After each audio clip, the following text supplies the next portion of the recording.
আসসালামু আলাইকুম ভিউয়ার্স। আশা করি সকলে আল্লাহর রহমতে ভালো আছেন। আমি আজ পটলের ভর্তা বানাবো। ছোট করে পটলগুলো কেটে নিচ্ছি। দিয়ে দেব কিছু কাঁঠালের বিচি। এই সিজনের কাঁঠালের বিচি পাওয়া যায় না খুব একটা, থাকলে দিবেন, না থাকলে স্কিপ করতে পারেন, তারপরেও খুব মজার হবে। সবগুলো আমি ভালো করে পানি দিয়ে পরিষ্কার করে ধুয়ে নিচ্ছি।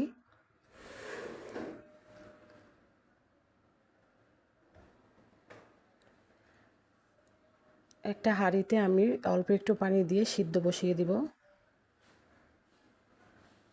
সিদ্ধ করে এগুলো পানি ঝরিয়ে পাটায় বেটে নিচ্ছি।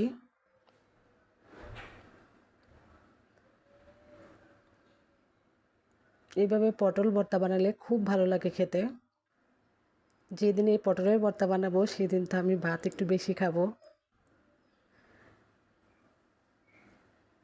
কড়াইতে তেল দিয়ে আমি দিয়ে দিচ্ছি পেঁয়াজ কুচি, রসুন কোয়া দিয়ে আমি ব্রাউন কালার করে ভেজে নিব। দিয়ে দেব একটু আদা বাটা, লবণ, চিংড়ি মাছ, একটু হলুদ গুঁড়ো দিয়ে আমি ভেজে নিব কিছুক্ষণ। আমার ভেজে নেওয়ার পর দিয়ে দেব আমি পানি, অল্প একটু পানি দিয়ে তার মধ্যে আবারও হলুদ গুঁড়ো, মরিচ গুঁড়ো, একটু জিরের গুঁড়ো দিয়ে আমি খুব ভালো করে মশলাটা কষিয়ে নিব। তেলটা উপরে চলে আসছে, আমার মশলাটা খুব ভালো করে কষিয়ে নেওয়া হয়ে গেছে। দিয়ে দিব কয়েক ফোঁটা লেবুর রস। কালারটা খুব সুন্দর আসবে লেবুর রসটা দিলে।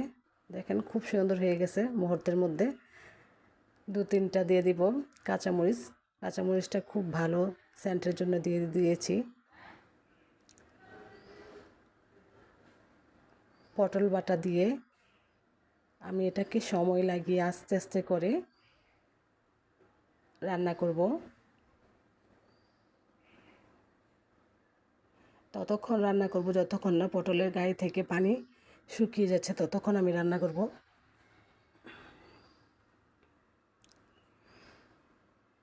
আমি ধনেপাতা দিয়ে আবার একটু রান্না করছি। পটলের গা থেকে পানি শুকিয়ে গিয়েছে, আমি এটাকে সার্ভ করে নেব। ভালো থাকবেন ভিউয়ার্স, আল্লাহ হাফেজ।